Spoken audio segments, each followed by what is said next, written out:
नमस्कार प्यारे बच्चों। आज हम सभी इंटर की 12वीं कक्षा की बुक हिंदी का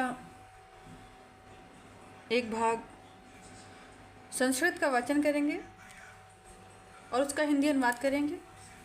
द्वितीय पाठा है और पाठ का नाम है संस्कृत भाषायाः महत्वम। जैसा कि हम सभी जानते हैं कि संस्कृत भाषा को देववाणी कहा गया है और संस्कृत भाषा का प्राचीन समय में बाहुल्य था और इसकी अधिक प्रधानता थी। तो आज हम पढ़ेंगे संस्कृत भाषा के महत्व के विषय में। धन्नो अयं भारत देशः यत्र समुल्लसिते जनमानस पावनी भव्य भावोद्भाविनी शब्द संदोह प्रश्वनी सुर भारती। यह भारत देश धन्य है जहाँ जनमानस को पवित्र करने वाले, श्रेष्ठ भावों को प्रकट करने वाले और शब्दों के समूह को जन्म देने वाली संस्कृत भाषा विद्यमान है। विद्यमानेषु निखिलेष्वपि वाङ्मयेषु अस्याः वाङ्मयं सर्वश्रेष्ठं सुसंपन्नं च वर्तते। समस्त वर्तमान साहित्यों में संस्कृत भाषा का साहित्य सबसे श्रेष्ठ और संपन्न है। एवं यो भाषा संस्कृत नाम्नापि लोके प्रथिता अस्ति। यही भाषा संस्कृत के नाम से भी संसार में प्रसिद्ध है। अस्माकं रामायण महाभारत आदि ऐतिहासिकाः ग्रन्थाः, चत्वारो वेदाः, सर्वाः उपनिषदाः, 18 पुराणानि, अन्यानि च महाकाव्ये नाट्यादीनि अस्यामेव भाषायां लिखितानि सन्ति। हमारे रामायण, महाभारत आदि ऐतिहासिक ग्रंथ, चारों वेद, समस्त उपनिषद, 18 पुराण और अन्य महाकाव्य, नाटक आदि इसी भाषा में लिखे गए हैं। इयमेव भाषा सर्वसामान्य भाषाणां जननीति मन्यते भाषवः तत्त्वविद्भिः।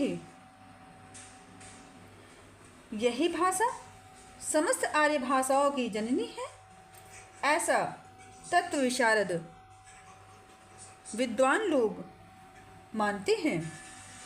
संस्कृतस्य गौरवं बहुविध ज्ञानाश्रयत्वं व्यापकत्वं च न कस्यापि दृष्टेर्विषयः। संस्कृत का गौरव, उसका ज्ञान और व्यापकता किसी की दृष्टि से छिपा नहीं है। संस्कृतस्य गौरवमेव दृष्टिपथमानीय सम्यग् मुक्त आचार्य प्रवरण दंडिनः। संस्कृत की व्यापकता किसी से छिपी नहीं है। संस्कृत के गौरव को दृष्टि में रखते हुए आचार्य महामुनि दंडी जी ने ठीक ही कहा है। संस्कृतम नाम देवी वाग्वान ख्याता महर्षिभिः। अर्थात संस्कृत को महर्षियों द्वारा देववाणी कहा गया है। संस्कृतस्य साहित्यं सरसं व्याकरणं च सुनिश्चितम्। संस्कृत साहित्य सरस है और इसका व्याकरण भी सुनिश्चित है। तस्य गद्ये पद्ये चालालित्यं भावबोध सामर्थ्यम अद्वितीयं श्रुतिं माधुर्यं च वर्तते। अर्थात इसके गद्य और पद्य में लालित्य, भावों को स्पष्ट करने की शक्ति और अनुपम श्रुति मधुरता है। किं बहुना चरित्र निर्माणार्थम यादृशी सत्प्रेरणां संस्कृत वाङ्मयं ददाति न तादृशी किंचिदन्यत्। अधिक कहने से क्या, चरित्र निर्माण के लिए जैसा विवेचन संस्कृत साहित्य देता है, वैसी प्रेरणा किसी दूसरे साहित्य से नहीं है। मूलभूतानां मानवीय गुणानां यादृशी विवेचना संस्कृत साहित्ये वर्तते न अन्यत्र तादृशी। मौलिक मानवीय गुणों का जैसा विवेचन संस्कृत साहित्य में है, दूसरे साहित्य में नहीं है। दया, दानम, शौचम, औदार्यम, अनसूया, क्षमा, अन्य, चानेके गुणाः अस्य साहित्यस्य अनुशीलनेन संजायन्ते।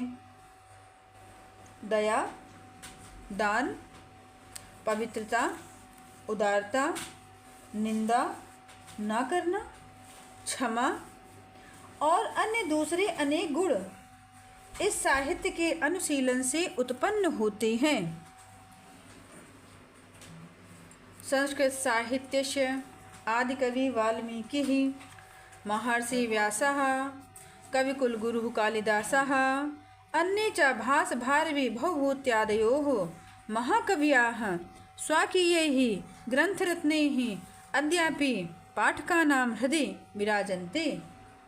संस्कृत साहित्य के आदिकवि वाल्मीकि, महर्षि व्यास, कविकुलगुरु कालिदास, दूसरे भास, भारवी, भवभूति आदि महाकवि के ग्रंथ आज भी पाठकों के हृदय में विराजमान है।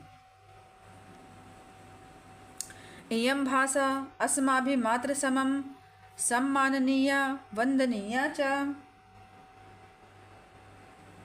यह भाषा हमारे द्वारा माता के समान आदरणीय और वंदनीय है।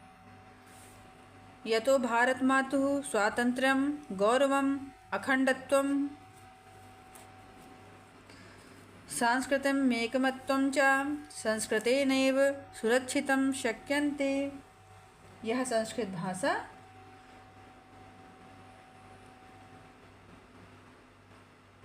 भारत माता की स्वतंत्रता, गौरव, अखंडता और सांस्कृतिक एकता संस्कृत से ही सुरक्षित रखी जा सकती है।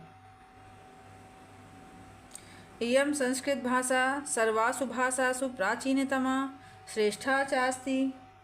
यह संस्कृत भाषा सभी भाषाओं से प्राचीनतम और श्रेष्ठ है। ततः सुठुतम भाषा सुमुख्या मधुरा दिव्या गीर्वाण भारती इति।